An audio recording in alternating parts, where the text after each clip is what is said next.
Представьте, что идете по улице, а из-за угла выходит леопард.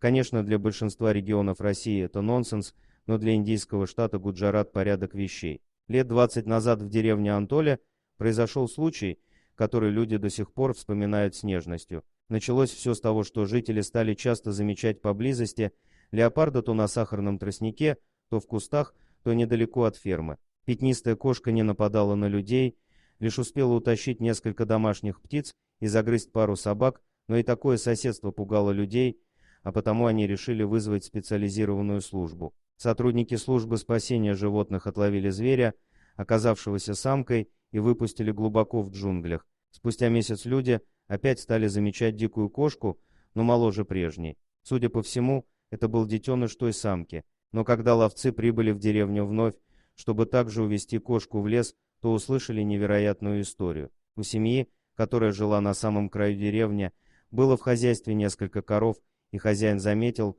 что к одной из их подопечных приходит молодой леопард. Между животными было взаимопонимание. Корова, в отличие от других соседей по загону, не нервничала при приближении хищника. Животные лежали рядом, прижавшись друг к другу. Корова облизывала кошку, а та ластилась в ответ. Каждый вечер кошка приходила к корове, и они проводили несколько часов вместе. Хозяева даже слышали мурчание кота и причмокивание от того, что корова поила его своим молоком. Их отношения были похожими на то, что корова считала себя матерью леопарда, а тот ребенком. Необычная пара быстро стала популярной среди местных жителей, а потому люди стали охотиться за удачными снимками коровы и пятнистой кошки. Старейшины деревни не боялись леопарда, ведь встретить их в Гуджарате можно нередко, но они переживали, что хищник может напасть на какого-нибудь ребенка. По этой причине было решено поймать животное и отвезти в джунгли вслед за его матерью. Но это не удавалось сделать так же легко,